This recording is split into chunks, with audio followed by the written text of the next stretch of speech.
Hello everybody and welcome back to the channel and another video. Whatever are we going to talk about this evening?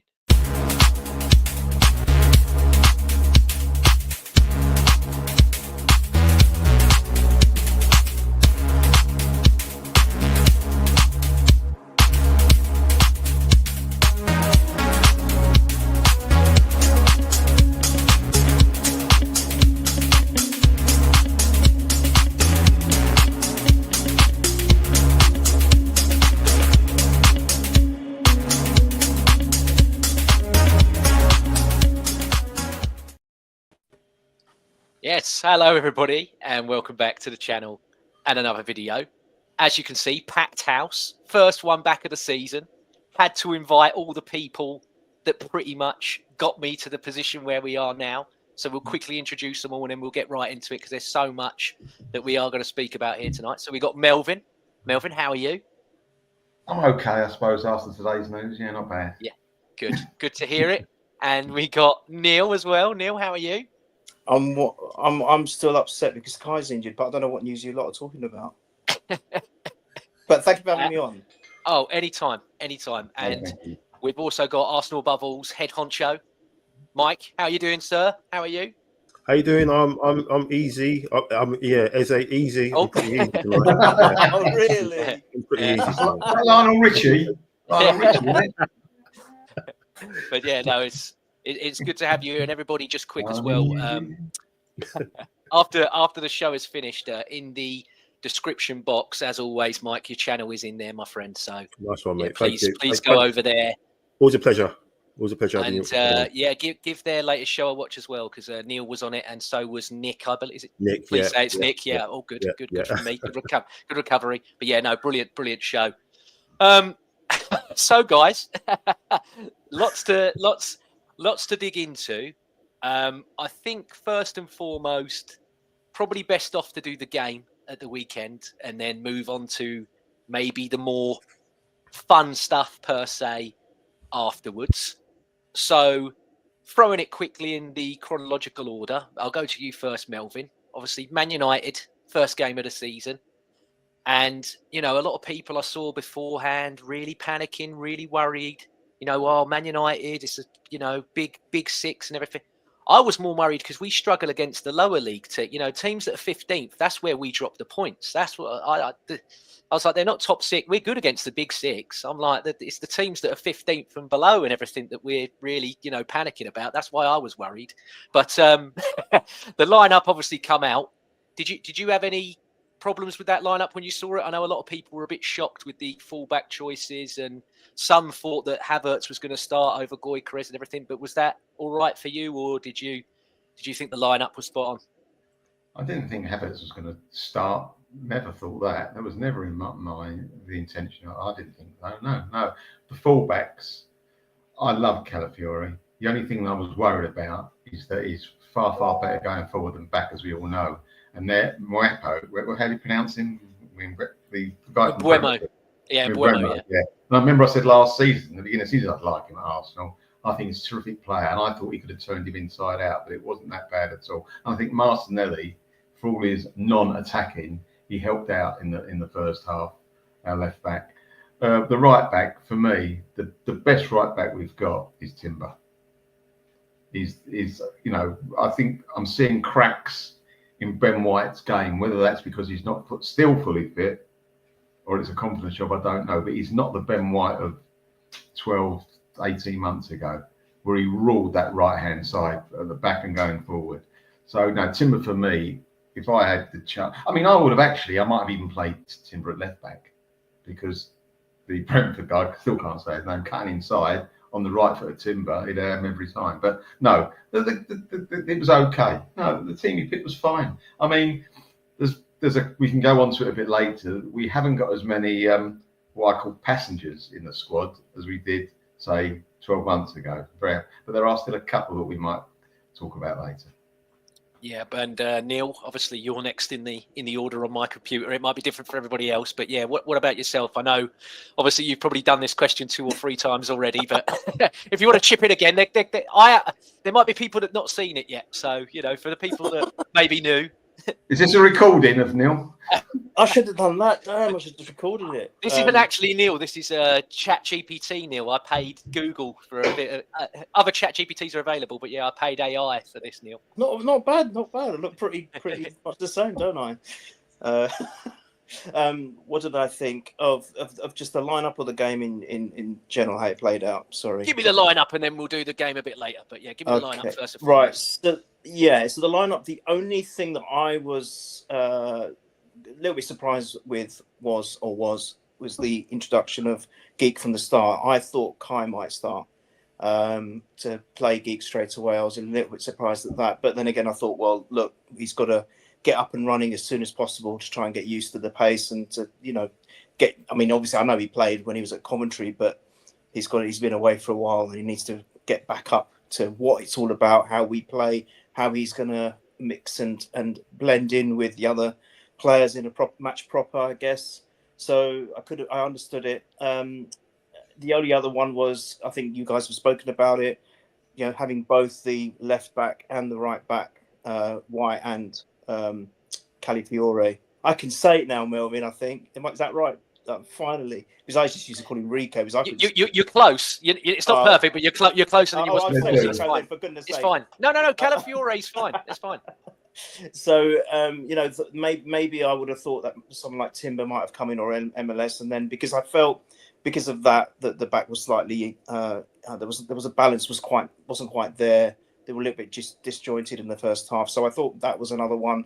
And the only other thing, I know I'm not talking about the lineup especially, but just a thought for me, I think Martinelli and Calafiore should swap places because I think the other one does the job better than the other.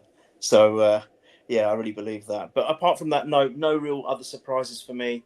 And like Melvyn said, I think, to be honest, that looked like a good lineup to start with anyway. Yeah, and Mike, just quick before I throw it over to you. I know what you said there, Melvyn, about his defensive contributions, Martinelli, and you make that comment, Neil. And I said a few things about it afterwards on Twitter and some other places. And I had people coming to me going, oh, yeah, but James, his defending was so good. And I'm like, but he plays as a foot, everyone here has been to Arsenal for many, many a moon. I don't remember sitting in the East Stand upper, coming out of games with my dad holding his hand as a little boy going, oh, I'll tell you what, Ian Wright made some tackles today, though, didn't he, Dennis? But did you see that defensive contribution, Dennis Bergkamp, mate? Oh, Robert Pires, what a tackle he made. Yeah. He's a forward. He's a forward. I know, I get it, but at the same point, what he's doing where we want him to be productive isn't working. Yeah. And I hope it does improve because I love Martinelli. Before people think I'm a Martinelli hater, because you've got to clarify these things. I'm not. But yeah, I mean, to clutch on the straws of, oh, didn't he do so well? Behave, bore your head, for God's sake. Anyway, Michael, line up. Yeah, I mean, the lineup, I think, I did on my show, I think the only difference was at left back. I think we went with Miles as left back instead of Calafiore. But yeah, obviously the only other choice, really, the toss-up, I would say, was probably going to be, between the strikers as well. But I think Havertz has had pretty much of a pre-season, I think, hasn't he, really? He played in all the games up until Gyökeres kind of came and then kind of shared the minutes. So, if anything, he probably was fitter than Gyökeres. So he should have really, when you think about it, he should have started. And I'm glad he did anyway. I know he didn't have a great game. But it was just great. I mean, I don't know, jumping forward in the second half when you think, was it 70 minutes when we're taking off Ben White and Calafiore and we're bringing on Timber and Miles Skelly? I mean, talk about strength in depth. I mean, what that would have been Zinchenko and whoever else coming on, and then we would have been, worried sick about the rest of the game. But no, I thought it was pretty much the strongest team that they could have played. Calafiore was really good going forward, but just you need to sort out the balance. There doesn't seem to be a good balance there at the moment, especially when he comes inside and stuff. But yeah, Martinelli, man. There was some clips from I think Jack put in the chat about Martinelli when he got the ball, when he just ran into traffic. He had time on the ball, and instead of picking a pass or whatever, he just ran into a group of players. And you just might think that he might have reached his ceiling now. That might be it. You look at when we had Iwobi and Smith Rowe, and we all wanted the best for him, and they just hit a ceiling. And maybe he's at that now. Maybe he's not. All he's got is his recovery pace, and because he can get back in line because he's so quick. People are saying, "Oh yeah, like I said, the tackles. Oh, he does so much work off the ball." It pees me off like you, James. But it's like when people say, like when they talk about a goalkeeper, and it's my biggest pet hate in football when they say a goalkeeper, oh, he's a great shot stopper. A goalkeeper's a great shot. Well, he's a flipping keeper. He's meant to be a good shot stopper. What are you talking about? And you got paid pundits saying that. Oh, goalkeeper, he's a really good shot. Well, what if he's not a good shot stopper? He shouldn't be the flipping goal, should he? So, but anyway, that's another thing. But yeah, I think Martinelli would probably. It would probably I wouldn't be surprised in the next week if someone comes in for him, to be honest, and slap something down. So I think we're going to bring somebody in. So, but that's further down the line. But yeah, good start. Good start to the season, man. 3 points. Yeah, and just going quickly back into it. Obviously, like you said, it's a transitional time. The first sort of 10 or so minutes, I could see what we were trying to do. It wasn't necessarily working perfectly per se. Man United as well. We're getting a lot of joy, I think, in that opening sort of spell. But I'll go back to you first, Mike, and then I'll work my way around. Obviously, about 13 minutes in. And Neil, you mentioned it with Jack, and I think you mentioned it with Mike as well. Calafiori's done really well to actually initially win that corner. And then, obviously, Declan Rice, we know what Declan Rice's delivery is like now. I think more teams need to be prepared for it. This goalkeeper clearly hadn't watched both them. I've watched those free kicks against Real Madrid about 9,300 times, but this guy clearly hasn't seen what Declan Rice can do from a dead ball. And, I think it's Calafiori's easiest goal he's probably ever going to score in his life. It's my classic catchphrase of it's a goal Stephen Hawking scores in a power surge. And, we go 1-0 up. And it was elation time, weren't it? There's something about this boy and going to Manchester and scoring. He just seems to, I don't know if it's the Oasis fever with them coming back or something. He just, he thought, oh, I'll have some fun when I'm in Manchester as well. It was brilliant. But it was great, delivery from Rice. I think he hit the bar, didn't he, with a corner against Atletico, didn't he? Yeah. The week before, and it was almost like it was going to be. I think he might score a goal from a corner one of these days. The way he manages to whip him in, but yeah, it's great that we've got this. We've got this strength. This advantage at set pieces, but you kind of think, when that doesn't work, what are we doing from open play? But that, obviously that's another part of the puzzle. But no, it was great to put teams on the back foot again. They're going to be thinking about it again. First corner of the season, we've scored from it. I think we scored 10 set pieces more than anybody else in the league. I think it's Liverpool are the ones behind us. So, but yeah, that's the good thing about Calafiori. He's got the mindset of an attacker. That's a striker coming in there at the back post like that and tuck it in. How many times we've seen strikers over the past doing stuff like that. So, no, great for him, and great that it came so early. We kind of hoped that obviously we'd go on and put them to the sword, which we've never done there. It's amazing the amount of wins that we've had there have all been 1-0. We've never had our feet up, have we? We've never watched a game at Old Trafford in the league and won a game, and we sort of think, 3-0, 4-0. Oh, this is lovely. It's always been. Was the one when Beckham got the boot kicked at? That was 1-0, weren't it? Edu's deflected free kick. That was 2-0. That was the FA Cup. We beat him in the FA Cup. That's when Giggs missed the open goal when he went round. What was it, Almouni, did he, or whatever? He went round Almouni. That open goal and he chipped it and he missed it. I think it was 2-0 that one. Yeah, Will scored. Was it Will Tord and Edu who scored it or something like that? I remember it was a deflected free kick, weren't it? Yeah, Jeffries was playing up front that day. That's how that tells you about it. I think Wenger left Henry at home for that because he never used to turn up at Old Trafford really. But yeah, it was just great to start with a set piece and everything, and great for Rice to get an assist because he didn't have a good game. And obviously Calafiori to do the business. Like you said, he loves it in Manchester. He likes to roll with it up there. It seems like he does, isn't it? Yeah, and Neil, obviously, I know you've spoken about it, but if you want to do some wax lyrical again on Calafiori or the goal, please, the floor is yours. Oh, well, I'm just going to say he needs to be playing as a left winger. And, you know, I know we got these. Apparently, there's some rumours going around just this evening that there's going to be a couple of players coming in, and it doesn't matter. We got Calafiori, put them to the bench. Calafiori is going to do it for us. He's fantastic. Martinelli can defend. Then we can talk about him as a defender. You know what I mean? I just feel that Martinelli hasn't progressed. You know, James, how much I love the guy from day one. You remember this, right? Fiorentina, first game, he ran through on goal, and straight away, you said we've bought the new best striker in the world. Exactly, and I said he's got to play through the middle. Remember, I've always said that, and I just feel that maybe that's what his calling was, and he just can't. I think he has done some great stuff down that wing, but I just feel it's not enough, and I just felt Calafiori in that one moment showed what he should be doing.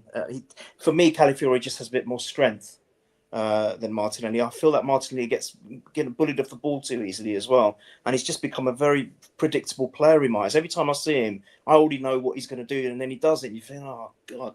And I'm no expert at all, so it's quite damning in my opinion. But I'm not here to poo-poo on Martinelli. I love him. I still love him, but I just feel that the progress hasn't been made, and I don't know whether he's going to get any better or not. They still say he's very young, which he is, but it should be happening now for me. He's been with Arsenal a long time. But the only other thing I'll say about the goal, Calafiori, yeah, great to create the corner, then to be at the end of the goal. But I felt Saliba did a lot of the work as well in that build-up, as well as Rice's great delivery. I think Saliba did a lot of the work, you know, holding the keeper. And then, oh, it's a foul, oh, it's a foul. Yeah, grow up. Yeah, and I was just going to mention that, Melvyn. Obviously, we know you said it earlier about how much of a big fan of Calafiori's you are, but that as well. I read Gabe Marcotti's article on ESPN this week where he reviewed all of the Premier League from the weekend and what have you. And I'm quite a fan of his. I quite like Gabriel Marcotti, but he said that it was a foul in his opinion.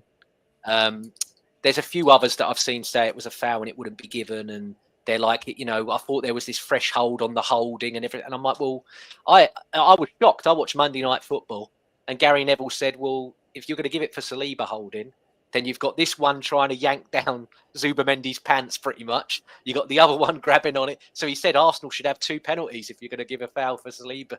And, you know, for me, I remember the first game of the COVID season, the Amazon Prime season, as it's affectionately known. And Brentford, when they completely bodied, was it Leno back in those? Because it was before we got Ramsdale, wasn't it? I think it was Leno. And Norgard, wasn't it, with the header, I think it was, that scored the header from the throw-in. And they were all going about, well, that's what you get when you have a piss-weak goalkeeper. So I don't understand how, when Arsenal do it, we're foulers and we're dirty and everything, but everybody else, when they do it to Arsenal, well, no, you've just got piss-weak defenders or you've got piss-weak goalie. It just quickly, Bellerin gets knocked out. Chelsea, they get a goal given. Bellerin's knocked out. We need to toughen up. We need to toughen up, but that's all right, yeah? Shut up. Yeah. But no, the goal, and then obviously, I'm guessing you don't think it's a foul, Melvyn, but by all means, I'll throw the question over. I don't think it's a foul, but look at the badge at the front of his shirt. It could have been given as a foul, couldn't it? Of what we've seen the last few seasons, that's you've got to make, that's how decisions are made, I feel. Just going back quickly to Martinelli, I think he looks, and I can't get into his mind, obviously, he looks like he's bored.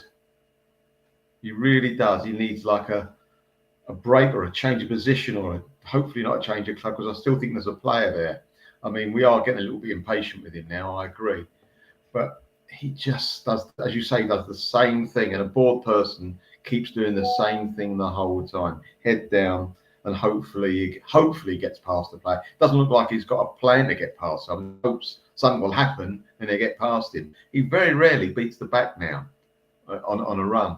He's all right the last 3 or 4 yards. He might jink to this side, jink outside the back and get across him, but that doesn't happen as often as it used to be. And also cutting inside he's you know what? 2 years ago, before this inflation in football, because there's been a nutty inflation in the last 2 years.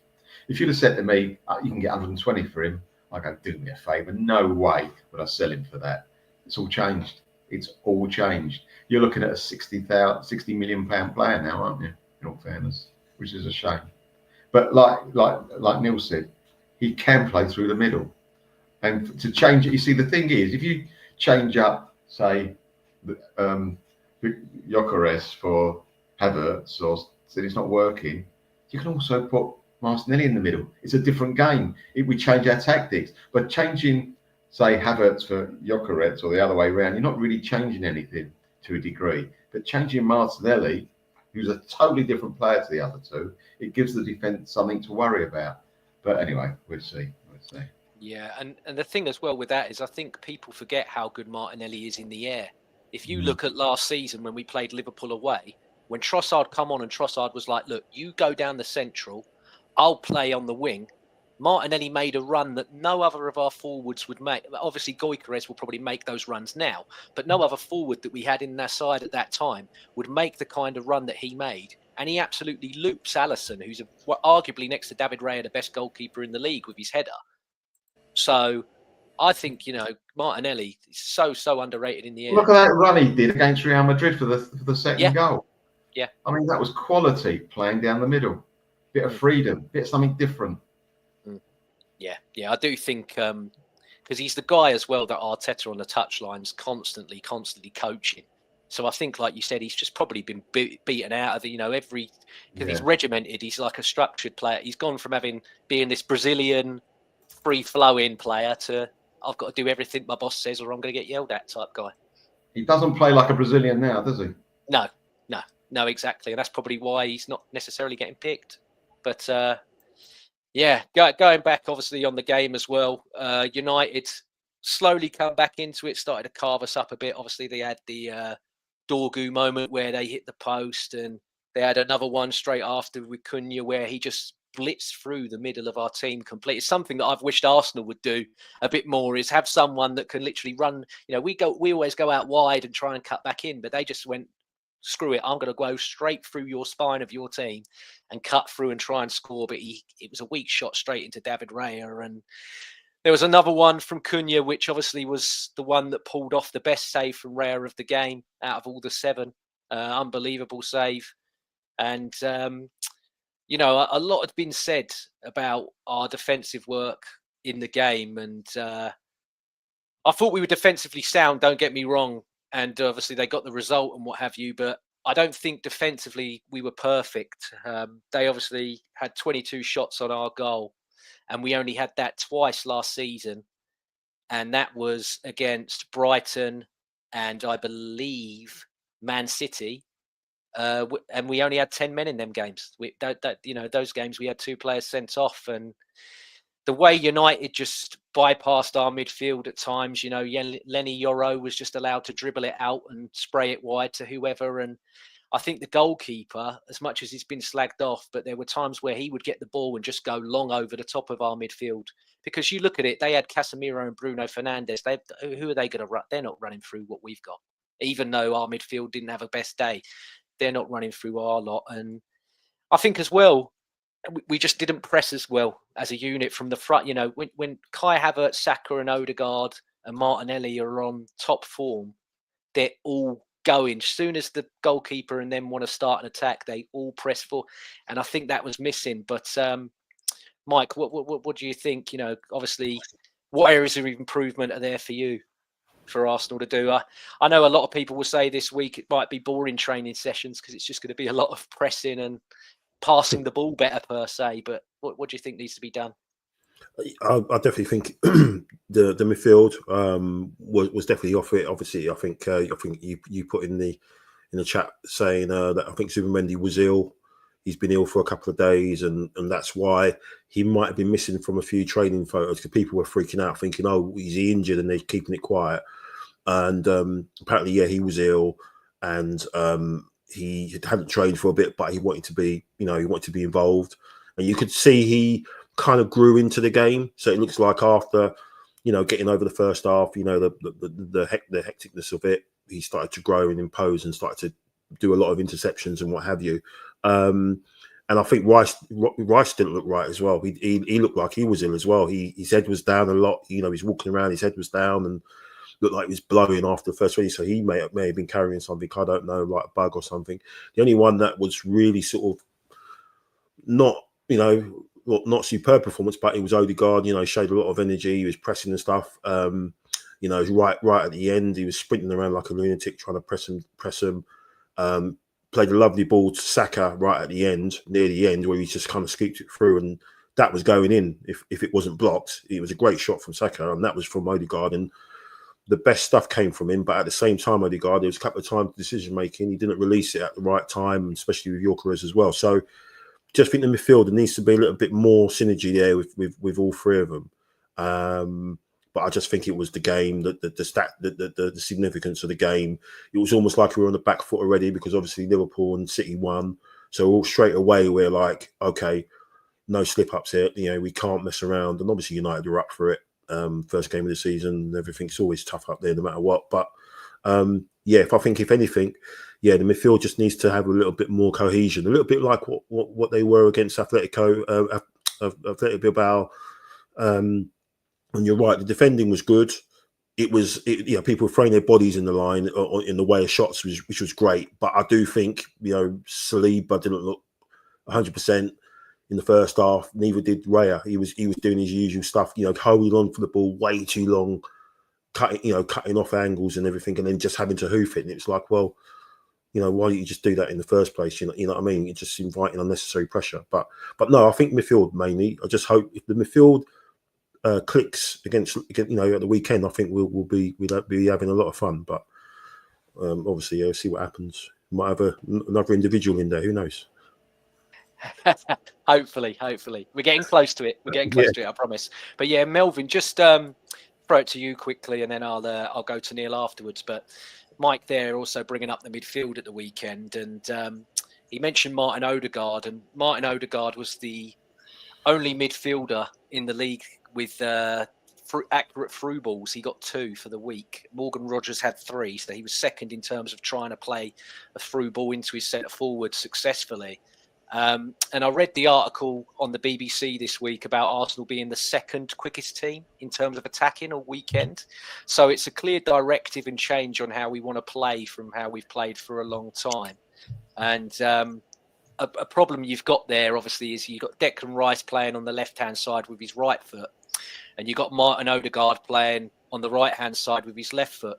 So when Odegaard is getting the ball to play to Gyökeres, he's going to hit a curled pass instead of a straight pass, which we all know about Gyökeres before we signed him. The thing that Sporting Lisbon did was as soon as they got it, they just played straight passes in for him to run to. But have you got any real reservations or concerns there, Melvyn, in terms of how quickly we're going to adapt to this new style of play? Or do you, with me, I think this is going to click very, very soon. And I think it's a very drastic overreaction from people.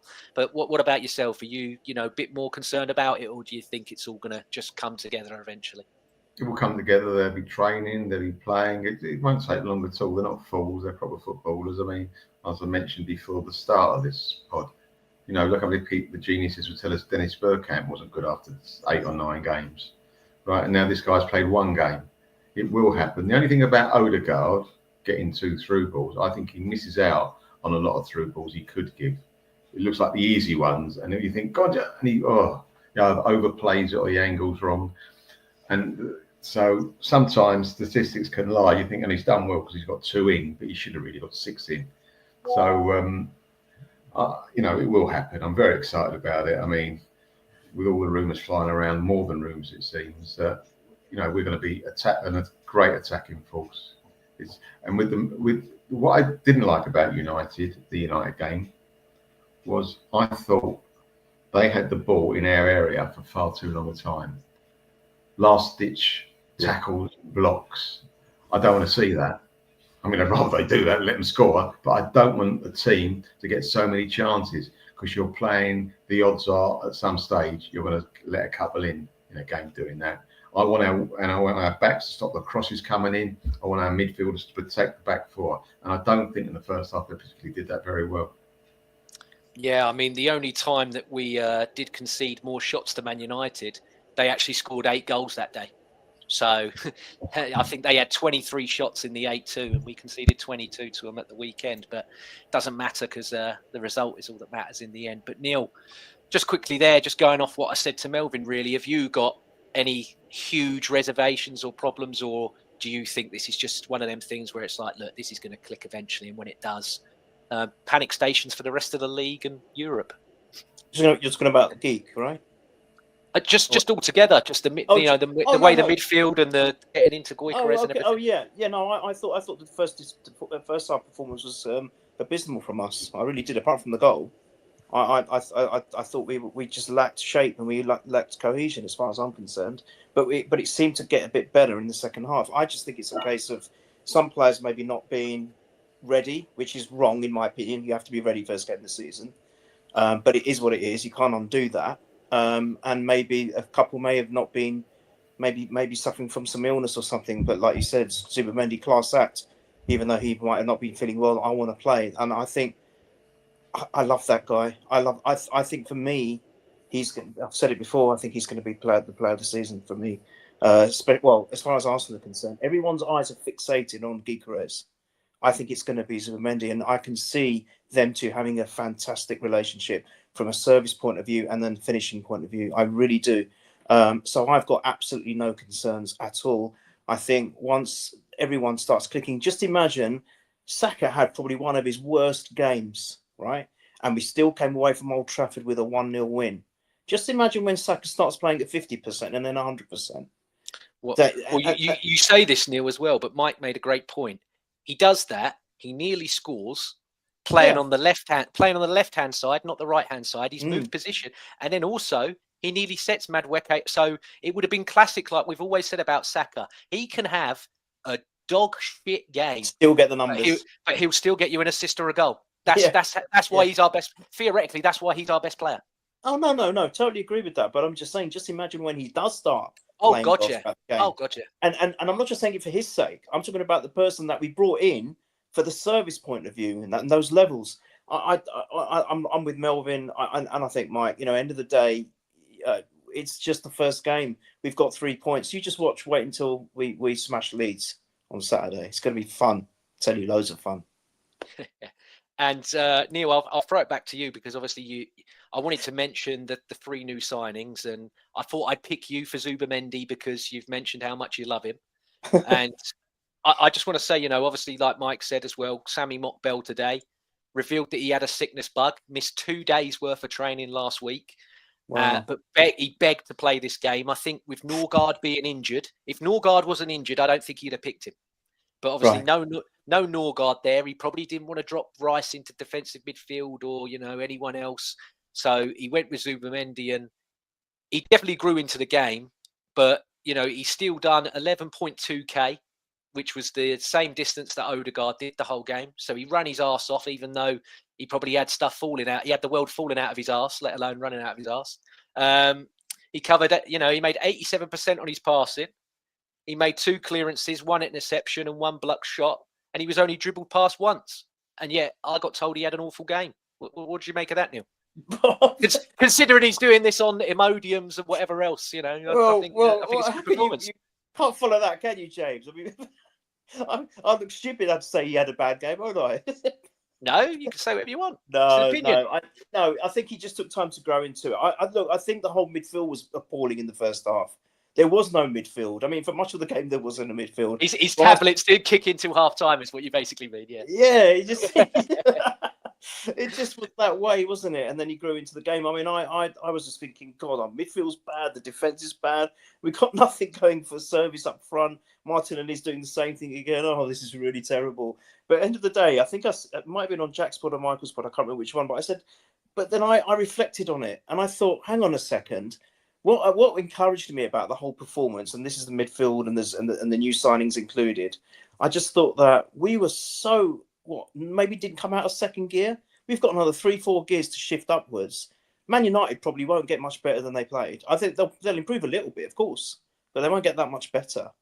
I think we've got many more levels to come up, and if we were getting a win away from home at a very hard stadium for us, really hard stadium for us, we never play well there. if we're getting 3 points to playing that in first or second gear, that's really encouraging. But I think Zubimendi, I'll just say it again, I think he looks. Look, I don't want to be blasphemous here, but I can see something of Dennis Bergkamp in him. And I don't know why I say that. I just feel that he's so cool. He's so silky. He makes it look effortless. He reminds me a bit of Saliba. You think Saliba's just not going to do anything, and then he just does it because he does it with such calmness. And I see that in Zubimendi, and I feel that he'll make so much. The way Odegaard, when he was at his best for us, the way he was orchestrating everything. I think we've got another one in Zubimendi there now as well. I think he's going to make us really tick very, very positively. So for me, I think he's the signing of the season. Yeah, it's funny you say this as well, because me and my dad have got a mutual friend, and he's loved Spanish football. He's obsessed with Spanish football. He doesn't watch the Prem anymore, but he loves watching Spanish football. And I remember when we signed him, and I said to him, "Who, in your opinion, who would you say he reminds you of?" And he said, "If you're thinking of an Arsenal player," he said, "it's a bit Gilberto, a bit Dennis Bergkamp." And I said, "Oh, okay." I said, "I won't moan at that." And I said, "But who do you, if you were to use it?" And he said, "In a general sense," he said, "I know stature-wise he's a lot smaller, but he said, think of Michael Carrick at Man United. The way that Michael Carrick would get it and just go bang, bang, bang, bang, bang." He said, he said he's like Michael. And I went, that I don't mind either, because if you cast your mind back, Michael Carrick back in the day at Man United was a bloody good player. Begrudgingly, you had to give him his respect. He was a good player. So yeah, that's that. I was impressed anyway. But Melvyn, I'll come back to you quickly on one of the other new boys, Madueke. Melvyn, obviously, he had a good chance from Saka at the end, but it got blocked off. However, his application to the defensive side of the game going to need significant improvement if he wants to play for Arsenal. I mean, he played 31 minutes for us, only won one of his duels, lost possession 4 times, which was the most of any player on the pitch, let alone just Arsenal players, but on the whole pitch in the whole game. I like him and I like the signing, but big improvement needed for you from Madueke, or were you impressed with what you saw? No, most certainly we want improvement on that. We can't have that every week. But the funny thing is, when we signed him, he says, "I've really improved my defensive qualities." God, what must it have been? What must it have? I don't want to see that because I won't sleep tonight if I see a video of that. But listen, I think it's because he won 1 duel instead of winning 0 at Chelsea. That might be what it is. Yeah, or he's got a bad memory. No, I think that he's very, very fast. He's direct. He's got tricks. I think he needs a bit of coming to this club. He needs a bit of confidence because he knows he's not going to play every week, and so he might be rushing it. Not at the front of his brain, but at the back of his brain, he's rushing it a bit. He'll be fine. He's got all the attributes. He wants to do well. He's got it in his locker. I think he's a very good signing for us. Forget about the money, because I've seen things today on Sky Sports. I don't watch Sky Sports a lot, but when I clicked it on today, I saw players going for money. I've never heard of them. And I mean, there's one guy. Can I bring this up? Hold on, I wrote it down and I'll read my own writing. I'll even be even better. Put my glasses on, gentlemen. There's a geezer from Southampton, a 19-year-old. Heard of him? What's his name? Is it Tyler Diblin? That's it. 45 million at least. Right? He scored 1 goal in 19 appearances. Never played in the Premiership. I mean, he did play for him last season. He was arguably their best player last season. I know they were dreadful, but he was amazing for him last year. Really? Yeah, no. Yeah. But He was really good. No, he's not worth that money. Yeah. The guy that was on our reserve for the Ipswich guy, Hutchinson. Yes. 37 million. Yeah, but have you looked into that? Why that's so pricey? No. Find out who his agent is and who's Edu's agent. It's already starting at Nottingham. They're doing the specials like they used to do with us. Oh right. Got to get all the Kia players in.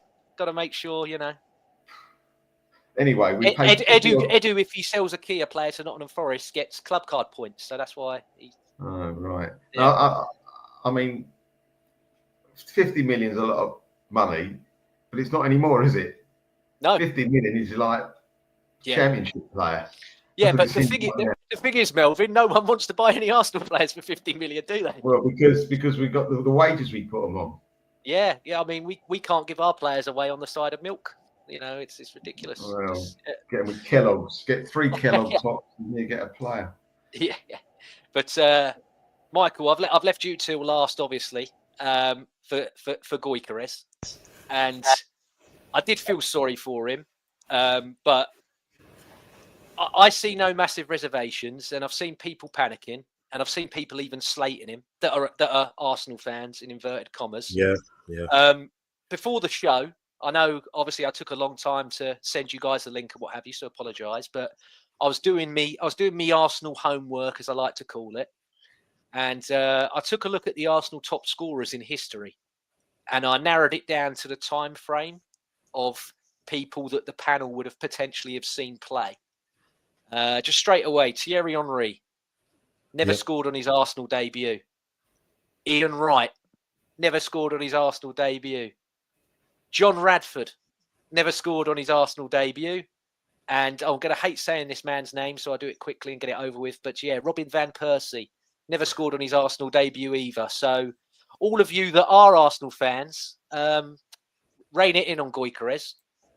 No, but you say you first of all you say that Bergkamp never scored in his debut, but he never scored for about 8 games. Yeah. Bergkamp as well. Yeah.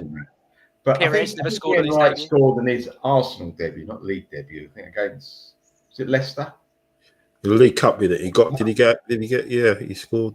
Yeah, on the League Cup. That was his first game for us, I think. And then I thought his first game was obviously not away to Southampton. He scored a hat trick. No, Ian Wright. Am I got that one wrong? Yeah, I remember he scored a hat trick. Yeah, it might have been. Yeah, it might have been his first one. Yeah, it might have been his first one. Yeah. So if that's true, then Google AI has lied to me. And I'm fuming. But yeah, you're right, James. I mean, I remember Henry when Henry came, and I can't remember how many games it was, but I know his first goal was against Southampton. Funny enough, as well, like Bergkamp's first goal was against Southampton as well. And I remember, I said on my show, when Bergkamp, we all remember the headlines from Stuart Pearce saying he's a waste of money. Bergkamp's a waste of money. And then I remember there was a newspaper back page where it had a goal and a ball, and it had an arrow saying, "Dennis, you need to put this in there." And I think that was on the day that he did score against Southampton, because I think he went 6 or 7 games without a goal. I think Henry went 6 or 7 games without a goal. And a lot of people were saying, "Oh, he's just a French Perry Groves," because he was really, really fast. But he couldn't control the ball, and he couldn't finish for love nor money. So, some of his shots were going to Rose Ed and going out on Avenue Road and all that stuff and everything, and there to get the ball boys to get the ball back from the Marble Halls entrance over there. He was doing stuff like that. He just didn't look like a player at all. And people were saying, "Oh, we sold Anelka for him." That's what people were saying about Henry at the time. So got no worries about Gyökeres at all. The fact that he's not even been at the club for a month, when you look at it, when he's actually signed and to when it is, I think maybe today is, or it's just a month since he's actually officially an Arsenal player. He's not played a full 90 minutes. Yes, they're training and they're getting used to each other, but you've got to remember that the opposition know his reputation, and they're going to use it as a sort of motivation to try and stop this guy. Then it's not, in training, he's up against the best 2, centre backs in the world. So he's going to get better. He's going to get a bit more streetwise, and maybe some of the runs he does. Why? Because that's what Henry did. He was up against Adams. He was up against Keown and all those guys in training, Sol Campbell, and every day, and he got better and better. He got a bit more streetwise. He was getting kicked up in the air by Keown, as he always says. And if you're up against that sort of level every day, you're going to get better, and he will get better. He will score goals. I just think this fan base and football in general, and pundits and everything, and all this, they want to have content. They want to have stuff to talk about. So everything's like, if everything's now, if it doesn't happen now, if the player doesn't score, you've got to slate him off because he hasn't scored. And if he scores a goal, he's the greatest thing since sliced bread. And there's this this balance there where it's always one or the other, and it's just the way football is now, the way people want to consume it. As soon as a story come out which is negative, like we certainly seen it with Rodrigo, for example. Let's say content creators will go online for like a 15-minute chat about something that's just hypothetical. It might not even happen. And then the next day, we've got him in the end. So that it's all reactionary. That's the word I'm looking for. Everything's reactionary in how people take on football these days, and that's what's happening with Gyökeres. And he'll be fine. He'll score goals, not to the extent of what he did at Sporting, but he will score. There's no doubt about that in my mind. Can we admit that we didn't play well as a team? Yeah, literally. There was no. We didn't. We played basically one on Sunday with no attack. No one in the front three did anything of note. Well, the midfield weren't great servicing the forwards, were they? Well, yeah. Essentially, you're centre forward in a team that don't get the ball, you don't get the service. The whole team's not playing well. We're on the back foot first half. For him to play marvellously, Gyökeres. I mean, how can you expect it? The only way he could have played well if he gets a goal out of the blue, and then the pundits go, "Oh, what a great player! He's had a great game," because they pick the man of the match normally is the guy that scores the goal. But the odds were against him having. If you look at that game, what are the odds of him having a great game? Very little. Yeah. There was a stat. That I think it was James. You said it. I think when his last game for Coventry, which was the playoff final, which he scored, he assisted in that game, and he scored a penalty. Since his last game for Coventry till the game on Sunday, that was the first game he's played where he hasn't had a shot, not a shot on goal, but hasn't had a shot in anger in a game. So he's played those 2 years over in Portugal, and he's had a shot, some kind of shot every game. So that tells you, he's not had any service. He's not had anything to him to it. That bit where he fell over the ball, where it looks a bit embarrassing and everything, I know for a fact, you could see he weren't going to be passing to no one. He was winding up to get that to a shot. He was going to take some kind of shot, wherever it was going to go. And when the guy's used to getting service, like you were saying earlier, James, it's gonna be frustrating. And he's going to maybe try a little bit too hard, but it will come. But he needs to get the service. He needs to have people like Odegaard playing closer to him and trying to pick him out. Like you said, Melvyn, he should have had a lot more through balls, because there were times where he should have picked him out. But I still don't think he's 100% fit. He looked like he was struggling in the first half. I just don't think he's fit enough, and that's no fault for him, because he was getting messed about by his old club, wasn't he? So but he'll be fine, James. We know, we've seen you can't score those goals over the last 2 years, and beyond that, what he did at Coventry as well, and think that this guy's he's going to flop. No way, absolutely no way whatsoever. And people saying as well that he's just a battering ram, and he's this, that, and the other, and he can't hold it up, he can't create. He created a brilliant chance for Martinelli that he fluffed.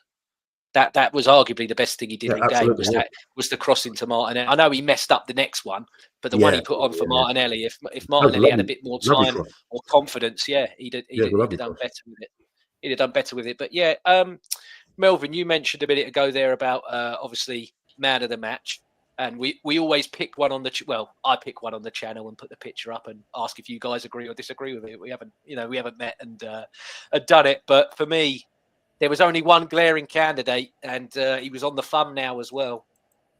Mr. David Raya, obviously 7 saves, which was the most out of any goalkeeper in the Premier League this week. You had the one from Cunha in the first half, which was a belter of a save. But then you also had the one from the Embuemo header, which he tipped away. And Neil makes a great point. I think you said it when you were with Jack the other night, Neil, where you said with David Raya, when he saves things, he saves it away. He gets it as far away from your goal as, he doesn't like a second one coming straight back in after if he can help it. If he's saving it and pushing it away as far as he can. But Melvyn, man of the match. Have you got any other candidate that you want to throw in there instead of David Raya? I said it's very poor. These pundits always give it to the man who scored the goal. So I was going to give it to Calafiore. No, it wasn't. No, it's the goalkeeper. No. I to be fair, I saw a lot of it's the goalkeeper. It had to be him. He was the one that stood out for me. Yeah. I wouldn't begrudge if you put Calafiore because I thought that first half. No, I do like Calafiore. Yeah. I want to see him play every game. I don't know where he's going to play, but I just want to see him on the pitch because he does so much. He's so exciting. He's got so much in. He's terrific. So yeah. I don't know where we're going to play. Perhaps they play him in goal. I don't know, but I want to see him play. Neil, what about you, man of the match? I don't know if you had this discussion with. I think you might have done. I think Jack picked Odegaard, didn't he? So Jack did. So my three were Odegaard, Raya, and Calafiore. Raya, you say that he, that I mentioned that he pushes the ball away, and when he doesn't, he makes a double save.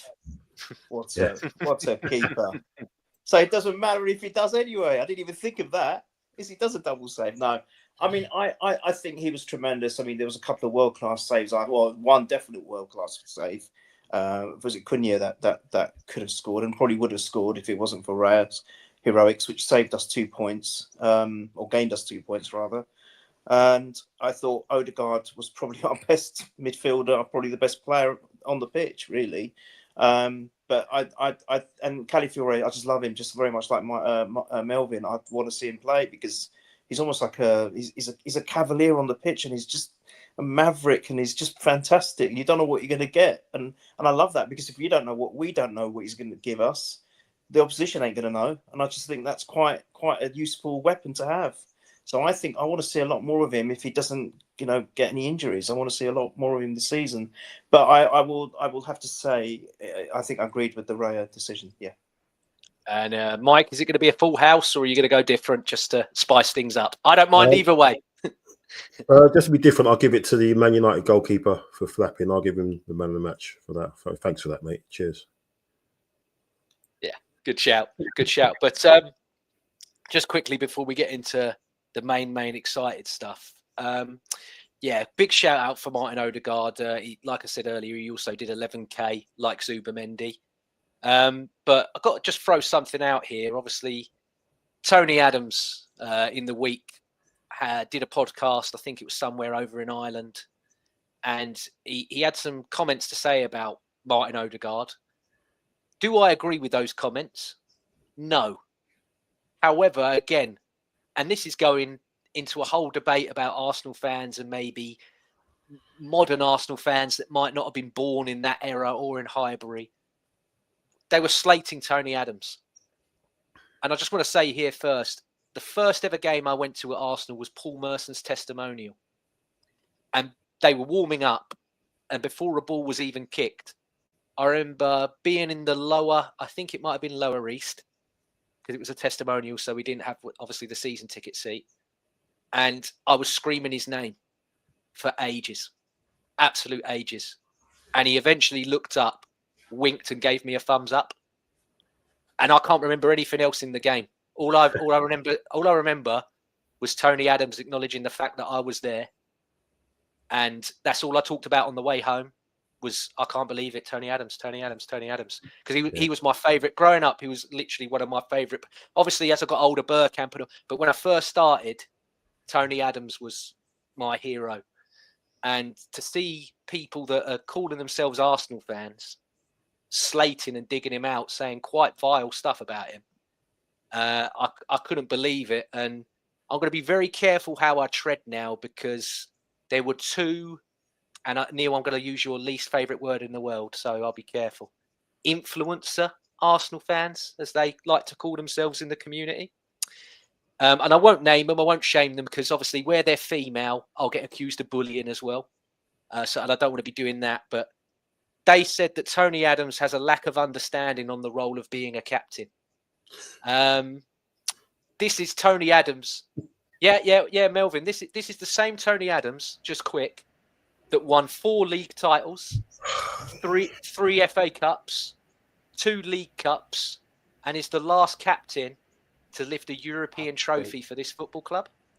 And also, as well, I'll just mention here, because people like to forget this as well, Tony Adams was a Paul Gascoigne foot away against Germany in the Euros semi-final at Wembley from being the first England captain to lift a trophy since Bobby Moore in '66, because we would have beat Czech Republic in that final, just like Germany did if we got through. So he would have been, so he would have been the first England captain to lift something for 30 odd years.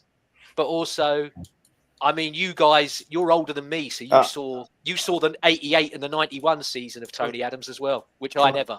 Please let me speak. Please go ahead. I've got to speak after you. Okay. I just want to say quickly, Melvyn, for me, Tony Adams is my favourite of all-time Arsenal player. I mean, Bergkamp, Henry are up there. Bergkamp, as I said, is God, Henry's king. But for me, because of I had so much that when I was really going to the games, when I first really started going to the games, he was there.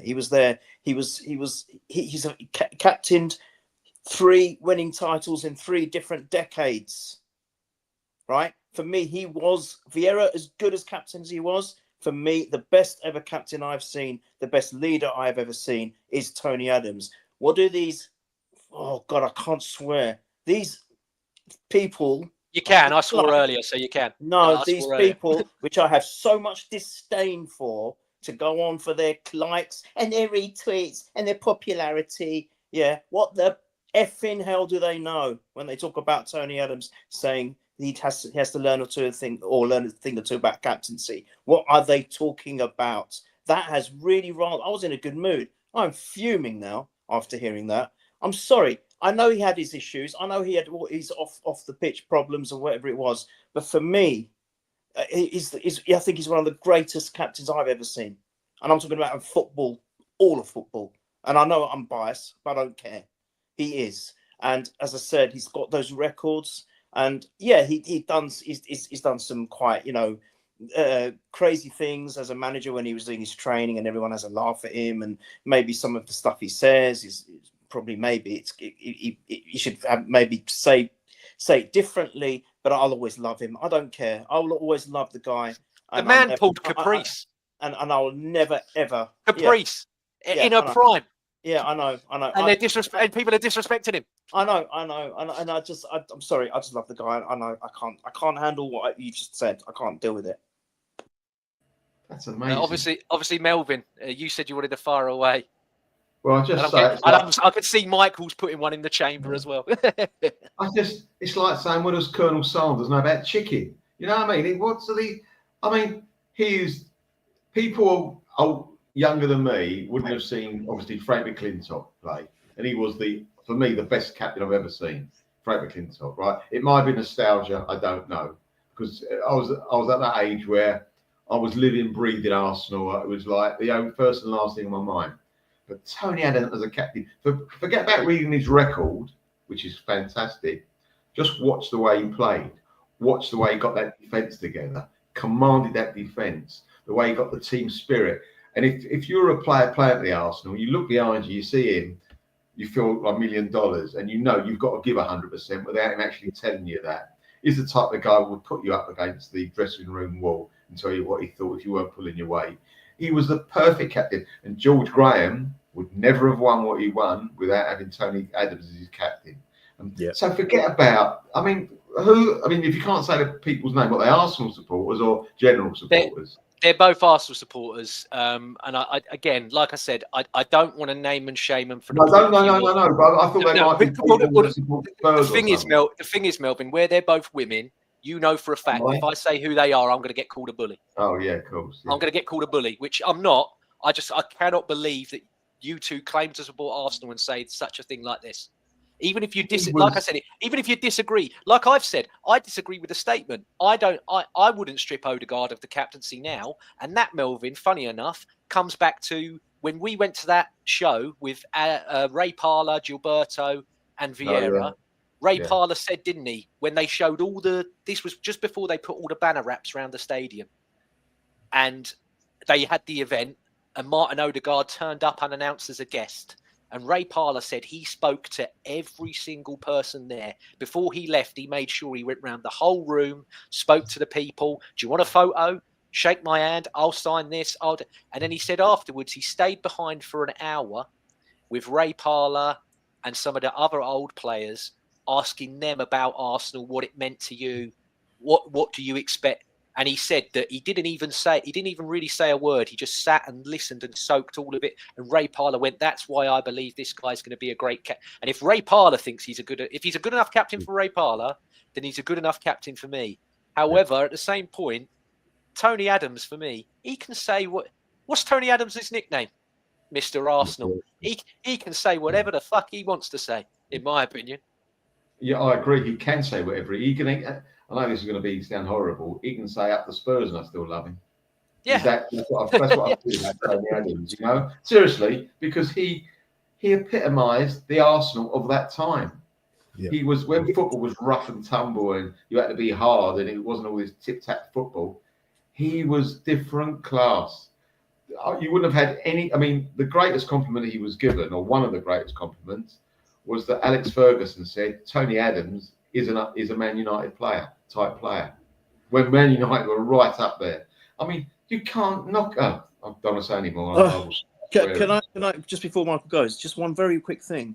You know, we've always said there's no one, including management, coaches, whoever you want to put in this category, that is bigger than the Arsenal. But I always used to say there's one player that could come close, and that was Tony Adams. And I've said this for 30 years. Oh dear, unbelievable! What a statement they made. Mike, I can see you holding it in. No, I mean what the two gents have said before, just hit the nails on the head. I mean, all I'd say is, you know, he's got a statue outside the stadium. He's got a statue outside the stadium. You know, there's 5 people who've got a statue outside the stadium at the Emirates. He's one of them. That you just have to say that, underline it, highlight it, whatever. He's got a statue outside the stadium. You know, you can disagree. I think this is this whole football, this current football fandom, and the way things are discussed. You know, especially on social media. You can't have an opinion anymore. You know, you can have an opinion, but it will. But if I don't agree with it, I'll tear it down. You know, if I disagree with it, then you're this, you're this, you're that. I don't agree with it. I think Odegaard. I think yes, Rice will be a great captain. So will Gabriel. But they're captains in their own right on there. They're leaders on there. You see them doing what they're doing. You saw what Rice did last season with Partey when Partey got booked in and he missed the first leg against PSG. You know, you've seen Gabriel. You saw him at the weekend. What Gabriel was doing, geeing everybody up, telling them to get over the line. I think he is a good captain, just because he in a different time, as Melvyn said. You know, Adams was the perfect captain of that era, and now in this era, with the way football is now and the way footballers are now, a little bit more cerebral. I think Odegaard is perfect for that, and he gets it because, as you said, James, he's been talking to he wants to eat up all that info, all that nostalgia, and everything from all the old players. So yeah, I kind of disagreed with what he said, but he's entitled to his opinion. But for people to actually turn around and say that he doesn't get he doesn't get what leadership is or whatever, and it's just insane. Yeah. You've just has a lack of understanding on the role of being. Yeah, you've just got this lack of. You've got these fans that just haven't got a clue, and they do the same thing when Henry says something which they don't agree with. Oh, he's jealous of Arteta. He's jealous of Arteta. Are you crazy? You know, so who do you think he is? You know, and yeah, it's insane. But yeah, he's got a statue outside the stadium. Yeah, and I can see Neil looking more and more progressively angry and upset. So I'll try and win him round with this quick next segment. Obviously, lads, yesterday news come out on Leandro Trossard getting a new deal. At the time, a lot of us scratching our heads, rubbing our eyes, thinking, why? How? You know, this is a player we're trying to shift. We can't shift him because his wages are too high. So we're going to give him a pay increase and keep it. You know, the contract that was previously rescinded has now been unrescinded and sent back to him. And we're all thinking, what's going on? And then you're thinking, oh, it can't get worse than that. But then Arsenal are typical Arsenal going to Arsenal. We're enjoying the day, as you know, getting ready for this tonight. All of a sudden, Kai Havertz has potentially done his ACL and is out for the year. And we're all thinking, oh my God, Oh no, we're one game into the season and this is happening. You know, this is unbelievable.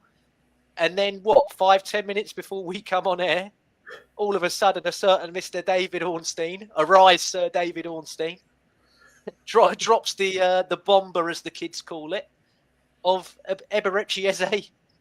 Might not be no longer going to Tottenham because he's coming to Arsenal. And Oh dear. any of you that want to chip in, because what's going on?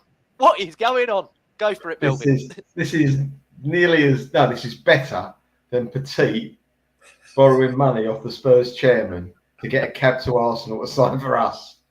That is it. That's on a parallel with that. Yeah. Right. And I've just seen something. I kept it on it because I saw it just before we went on air. This is from August and yesterday. This is yesterday. A Spurs fan has put on Twitter. As a Spurs fan, I will love Forest forever if it means we get Eze. I wanted him all along. Better player than Gibbs White. I mean, they got neither. I mean, it's the opposite of a double bubble, isn't it? If I had more time, because I know, like I said earlier, I sent you the link. I would have got Jim Bowen with Thomas Frank, and I'd have had, let's look what you could have. I would have put Eze on the bullseye price board. This is what you could have won. Yeah, exactly. You know what, James? You've given me an idea. I think I might once it's all done, once it's all confirmed. Yeah. I think I'm just going to have a stream, and I'm just going to go on X, and I'm just going to put up the screenshots of all the Tottenham fans, glowing over Eze being, almost done deal and everything like that, and just go over each of them over the last couple of days and just laugh and laugh my head off. And amazing.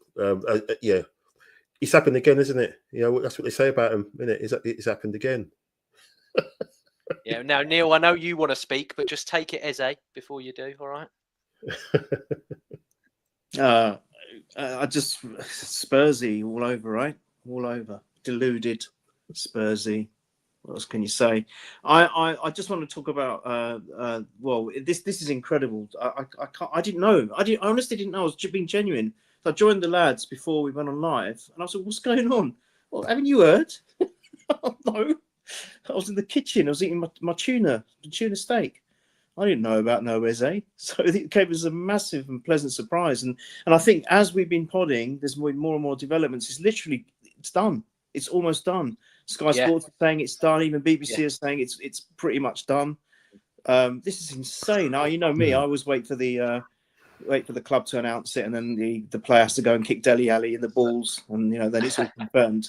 But I've just seen from the Athletic quickly that his release clause, which was the 65 million's run out, Tottenham have offered 60, but apparently Arsenal have got in today with 63. There you go. So and he wants to come to Arsenal. That's why. Yeah. I was thinking, why did he play the weekend? If he weren't gonna, I don't know if he knew deep down. He's like, they're gonna make one last push for me, because you got to remember, this guy is a fan of this club, but also he was here as a boy and got kicked out, and he's like, it's my dream to go back. I said in the summer, didn't I? I want the redemption arc. The story. Not only is the player that I think we need, and I never believed that we'd buy. Same as Gyökeres. I was like, this is the striker we need, but I never thought we'd buy. I've got two of them potentially that I really wanted. And I'm like, that is, we talked about how if we didn't get this done, regardless of what we've done in the window, it becomes a 6 or a 7 out of 10. Getting Eze now is huge. And I mean, like we talked about, that number 10 shirt at Arsenal being empty for 10 and 14 at Arsenal, having nothing last season. No player in 10 or 14. They're big numbers for this football club. And Neil, you've got that new kit on now. I'm telling you, the Gyökeres shirt become the fastest selling shirt in Arsenal history. Wow. Yeah. Well, I'm telling you, that's going to be gazumped when Eze 10 goes on the back of these shirts in the next couple of days. Oh my God, this is too exciting. The armory is going to be absolutely rain-sacked. They're going to think it's going to be, it's going to be like looted or something in a riot, because people are just going to go in there and grab them off the shelves. It's unbelievable. What a signing. I'm trying to think. I was trying to think of the like I said to you before. I haven't taken anything because I'm literally I'm floating really, and I'm trying to think like the actual endorphins, the feel good factor. I'm trying to think, when was the last time I felt like this, and probably was the Bergkamp when I found out we were going to sign Bergkamp, it was like, what? You know, really? And then the one after that was Ozil. When we found out, it's like, wow, you know, there's Ozil from Real Madrid. But this one is it tugs more because of his backstory, as you said, James. You know, he used to play for us. You know, he's a massive Arsenal fan. You know, loves the club. It's his dream to obviously come back and unfinished business. And the fact that, you know, there was little bits from like Saka, you know, did that, put that picture up of him, you know, little discreet picture where you can kind of find it. And, you know, they went together, you know, F1, didn't they, earlier in the summer? You know, they were walking along together and stuff like that. And, you know, and I was speaking to Neil about some of it. And apparently Rice has been talking to him. He's moving house, apparently. And Rice is going to help, you know, he's helping him move and stuff like that. So and obviously the links with Madueke as well. So there's this little, you know, network of English players that we're going to have representing the club, and you know, and the fact that we're going to have, you know, you know, can you imagine it? Like, you know, the dream for me would be, you know, we get Eze, and imagine we get someone like a Semenyo. Let's say we get Semenyo, because I think we're talking to him, right? And he's a gooner as well. Can you imagine us going to Anfield next weekend, with those two in the squad? Semenyo's already dunked on them, you know, 2 goals on them, you know, already, and he's got the unfinished business with what the fans said to him as well. Oh yeah, definitely. Imagine those 2 gooners going up to Arsenal, you know, against the champions in their backyard, going to war for us. You know what I mean? Can you imagine that? That's what you know I'm thinking of. And the cherry on the top is the fact that Thomas Frank and Daniel Levy must have had this discussion to include Richarlison in the deal to try and get it over the line. So the fact that they were going to bid him out, let him play Conference League football, and deprive him of Champions League football, and he's going to still be there, and he's going to have that in the back of my mind. Oh, these guys tried to get rid of me, and we know what Richarlison's like. He's a lovely guy, isn't he? He's a guy that you want to invite around for dinner and, you know, invite your family and stuff like that. No, he's not, but you know what he's like. He's got that in the back of his head. I can't wait for it to all blow up. I can't wait. And that's the cherry on the top. Little. They pulled out the grenade, James. They've not chucked it. It's rolled around, and typically like what they are, they've spursed it up, and it's great. I can't wait, man. I can't wait. Yeah, it's sorry, go for it. Yeah. No, I just wanted to say, if you're still on the role of talking about Eze, please do, because I just wanted to quickly no, I'll shut up. Go on, Karen James. Well, no, just like Mike said, it's absolute chemical euphoria, isn't it? This signing, if and when it's done, and yeah, obviously, apparently he's playing tomorrow in that Europa Conference game for Palace against the Norwegian side. He's playing in the first leg, apparently. He will be playing in that game, as will Guehi and what have you. But so I doubt we'll get him before Friday, 12 o'clock, when we're going to have to register a new player in order to play against Leeds. And if he's played Thursday night, I don't really want him playing the Saturday.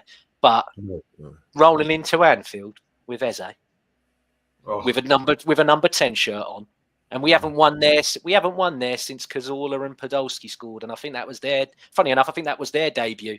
When I talked about players scoring on debuts, well, I think that was right at the beginning of the season, wasn't it? Yeah, and that was the purple and black classic kit before it got ruined at Bradford. I loved that shirt before we went to Bradford in it. But another thing you've got to say as well. Sorry, on Eze is go on. He's been the ultimate professional. He's still played for his club. Yes, you know, he's not moaned. He's not gone on strike like another player has. He's not put out Instagram posts or anything like that. He's still willing to play for him.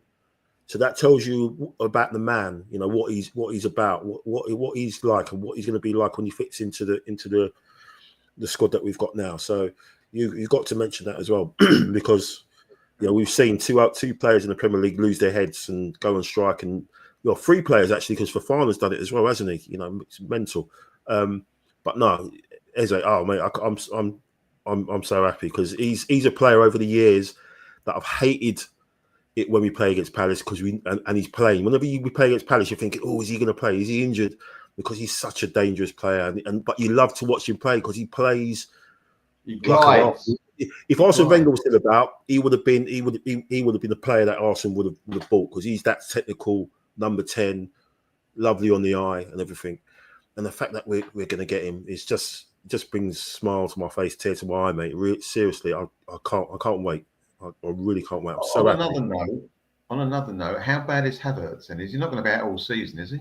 Potentially, yeah, but might be an ACL. Oh no, I didn't know that.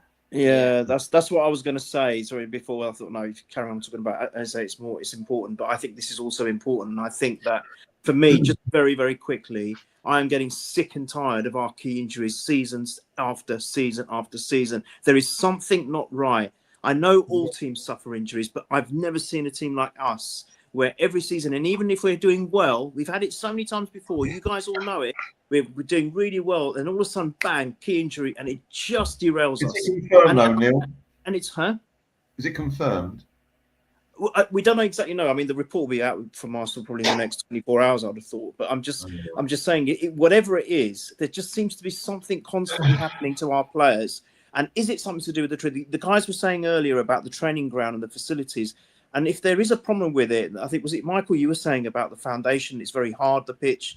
If it's not suitable and it's causing these injuries constantly, frequently, something needs to be done, because we cannot sustain this. We cannot, as a club, keep going on like this. We can't afford to. It's not just about us not then winning things. It's about what effect it has on the player themselves. And I don't like it. And it has to change. And something needs to be done. We spill all this money into PR, marketing, merchandise. Put some money into where it counts. And that's finding out, why are we suffering from so many injuries? Is it the training? Is it the physios? Is it the pitch? Is it the turf that we used to train on? Find out and sort it out, because it's getting ridiculous. Manager's got to look himself in the mirror as well. Neil. No, I get it. I do. Yeah. It's the whole thing, James. But it's just getting on my. It's really. I'm sorry to say, it's getting on my tits that every season this happens. We were half a game in. We lost Timber. We were one game in this season. We've lost Kai Havertz. Kai Havertz, for me, has been a really terrific player. I love him. I think he brings something. We were talking about on the pods, Michael, with Jack and yourself. And he brings something so different. And we've lost him, and potentially it could be for the whole season. And getting Eze, maybe even getting another player on top, fine. But I really am feeling for Kai now. He's just come back from an injury. And he looked all right. He looked all right. He was one of the players when he came on as a sub and looked all right. It's making my... It's putting my fist. Yeah, this is the thing as well, Neil. And I know, sorry, I'll try and wrap this up as quick as I can, because I've kept you longer than I said I would, so apologies. But I was speaking to my dad earlier, and my dad's... He understands with Havertz, but he's not an overly Havertz. He's not a big Kai Havertz fan. And I went to him, Dad, regardless of what you think, I said, his first season, 14 goals, 7 assists. I said, last season, all competitions, 15 goals, 7 assists. So I said, you've got 20 plus goals there and assists in all competition. I was like, you've got 20 goals and assists there a season missing. So that's why I said tonight, I need to see some. I went to him. It's funny enough, before we started as well, I was when I was walking home, I had to go Tesco's to grab some bits. So I thought I'll ring Dad. And when I was talking to him, I said, Dad, we've got to have something tonight, concrete, on a player that's coming in that is going to make us go, well, do you know what? I'm not that upset, because we can get the 20 goals out of this. This guy can either set up someone to get 20 more goals, or he'll get some himself. And do you know what? I didn't think it would be Eze. And like we all mentioned, I'm so over the moon that it is. Not just because it's dunking on Tottenham, but this is, like I said earlier, there were 2 players that I really wanted, and I didn't think either would happen. And to get both, crazy. Mental. Yeah. I still think there'll be one more coming in. I still think there'll be someone. Well, if it is, I hope it's a central player, because I still, if Gyökeres goes down, touch wood he doesn't, I'm slapping the table as hard as I can. I don't want Moreno up front. I don't want Moreno. I don't want Trossard up front. I'll gamble on Martinelli down the middle, like we said earlier. But the others, we want to try and win. Like you said, Neil, I think he's got to win 2. He's got to win one of the 2 big pots. I don't think the Carabao or the FA is enough. So you got to have someone of note playing as a full, especially with Kai going down. And I don't want to hear about Jesus coming back after Christmas and everything. No. He ain't that guy either. Sorry if that upsets people. For me, I've seen enough of him. He ain't that guy either. No, he's not. Because when he first come in, but that initial knee injury that he's got, he's never recovered from, and he's never going to. He's never going to, sadly. But just quickly, Go on, Neil. You want to say something? Ideally, for me, I'd love to either the Prem or the Champions League and the FA Cup. I love the FA Cup. I've got such an affinity and a love affair with it. And plus, I just don't want Man United coming near our record. We need to win the FA Cup as well. So that would be an ideal season. So yeah, I'm still going for the double prediction anyway. So there you have it. Good man. Oh, and 5-0 against Leeds. I've changed it from 4 to 3 to 5. I was just about to ask. 5-0. I was just about to ask for predictions for Leeds, but just quickly as well before we go, I've done this one. We always do a predicted lineup here for the channel. So I've gone for David Raya in goal. If Ben White is fit, because he didn't train today, and there was saying about him and Norgard still potentially being out, Timber has to go in there. But if we can save him, if Ben White can come back, I would save him, Timber, for Anfield and let Ben White play this game again. Mm-hmm. Obviously, Saliba and Gabriel pick themselves. Miles Lewis-Skelly, as much as I love him, Calafiori for me, you can't drop him. He scored. You know, he did what he did. And Leeds are going to come and have a go and give you space. What did we say about Calafiori earlier? Give him space at your peril. The guy's a marauder, so give him the space at your peril. Zubimendi, Odegaard and Rice. And then I think now that Trossard's signed and apparently he's fit, I think he's going to back him against Leeds instead of Martinelli. I think he's going to take Martinelli out and put Trossard in from the start, although I think Trossard's better coming off the bench. But that's what I think he's going to do. And then obviously you've got Gyökeres and Saka. Lads, anything from you guys on that one? I disagree with Trossard. I think he played Martinelli because no game is easy in the Premiership. But I think Leeds is one of the easier games at home. And I think that perhaps the manager might think this might be something to kick his season off with a bit of confidence. Cool. Yeah. I'm not against it. So, yeah. Mike, anything there for you? Chopping and changing, or? Yeah, I would like to see something different. Maybe might go with Madueke maybe on the left. Just maybe because he's if it is a low block that Leeds might play, or mid block, whatever, then at least he's got the ability to beat people, you know, from a standing start 1-on-1, rather than Martinelli needs the space, doesn't he? He just knocks it past people and uses his pace, and then he usually runs it off. But maybe Madueke there on the left. And yeah, I agree. I would like to keep Timber back for Anfield. We're definitely going to need him up there. You never know. It could be you could maybe put him over on the left to do a job on Salah, and then keep Ben White on the right as right back for that one. You never know, but yeah, I think it would be. I would like to see Madueke, because talking about Madueke earlier, what Melvyn was saying. Sorry to digress a bit, but it looked like for me when he's come on, it looks like the shirt might be a little bit too heavy for him, because he's at a proper club now. He's not just some plastic club where it's like, you know, they buy a left winger every week. He's at a proper club, and obviously you've got he knows about all the people losing their heads over him coming in. So he's got this thing where I can't make a mistake. I can't, make a mistake here. I've got to keep it nice and safe, because everyone will be on top of me, and it will affect my friends, it will affect my family, and that happens to players. I mean, you see him play for Chelsea and England. As soon as he gets the ball, bang, he's on the fullback. He's not done that for Arsenal properly yet. Every time he gets the ball, it's a nice little safe pass into midfield. So I think maybe it's just going to take him a little bit longer. But that's why I would like to see him play against Leeds, because I think he'll have a bit of fun there. Really, he'd be more confident knowing that he's got that, and then all he's got to do is roll one into Gyökeres, and bang, that's it. Happy days. He's got an assist.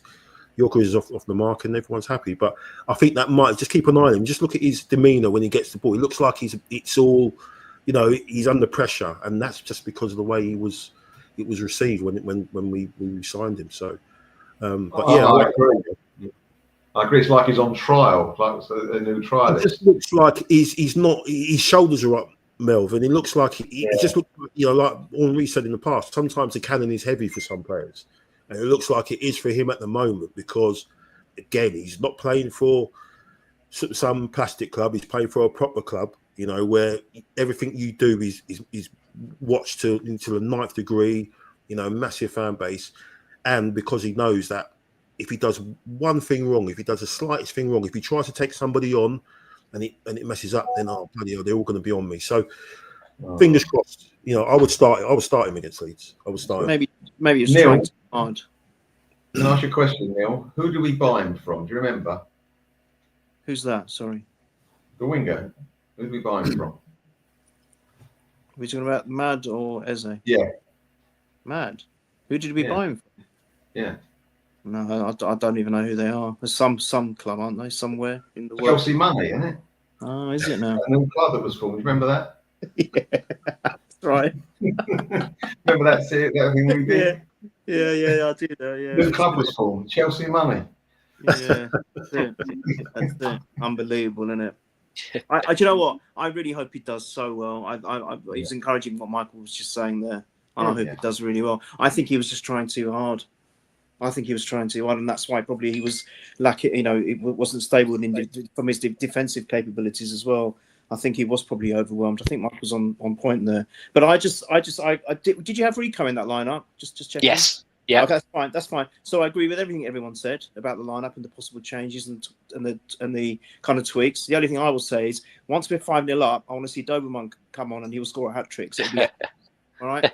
There you go. Thank you. But yeah, so you've done a different prediction for every pod you've been on. So is it 5-0 or 4-0 you're doing now? So it was. Well, wait a minute. No, it'd be 8-0, wouldn't it? Because no, it's 4-0 Michael, 3-0 Jack, 5-0 yours, but 8-0 if we are 5-0 up and then Doberman comes on because he'll score a hat trick. Got ya. Okay, so it's 5-0, but it'll be 8 when Doberman comes on. Got it. Right. Michael, prediction. 3-0. Yeah. And your Chris to score. He's going to score first. Yeah, come on, Melvyn. Yeah, I'm going to go with 3-0 as well. 3-0 as well. Yeah, I'm going to go. Sorry, go on. Sorry, I think I fancy to get one at least. Yeah, and I'm going to be the slightly negative Nancy here. I'm going to do 3-1, so no clean sheets for Mr. Raya, although I'd love him to get one again. I'm going to do 3-1. And I think we're going to have another, even though they're I watched them the other night, and they haven't signed a player this season that's under 6'2". Every player Leeds has signed this season is an absolute unit, but all they keep talking about is, they're big, this team. They're big, this. I still think we're going to score from a set piece. So I'm going to go 3-1 Gabriel. I think Gabriel's going to go, you think you're big, wait till you see me, mate. Bang, like he normally does, crashing big header. So I'm going to go 3-1 Gabriel. But Gyökeres will score as well. And I think the penalty. Yeah, I wouldn't care. I wouldn't care if it's a penalty. Just get. No, I'm saying the Leeds one when they beat Everton the other night. I didn't think. Yes, it was. Yeah. You think it was? No, I didn't think. Melvyn, I don't know the rule. To be fair, I don't know what the rules are anymore. Yeah, I mean, initially I didn't think it was, but then I watched it back, and when it was slow mode over and over again, I thought that Tarkowski was a bit of a tit, personally. Yeah. The thing is, what they do now, they draw the hand. You don't realise they draw it afterwards.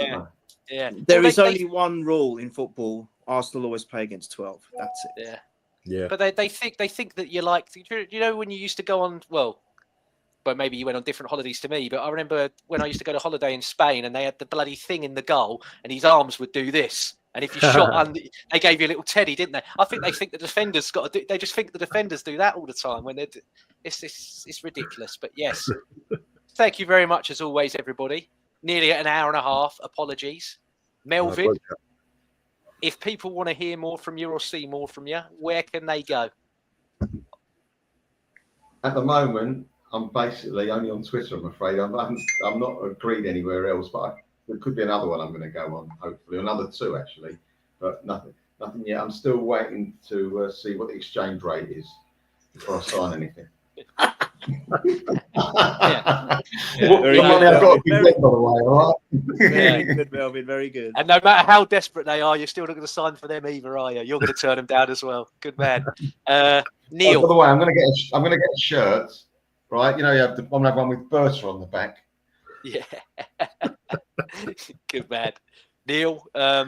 Obviously, where can everyone find you? Because you're like me. You're in a lot of places. You're like me. I don't want to be found. I just turn up. Have you got the time? I turn up because of you, kind gentlemen. Here, it's all because of you. So thank you so much. Thank you so much for having me on. Anytime. And Mike. likewise, where can everybody go find you? I mean, they can.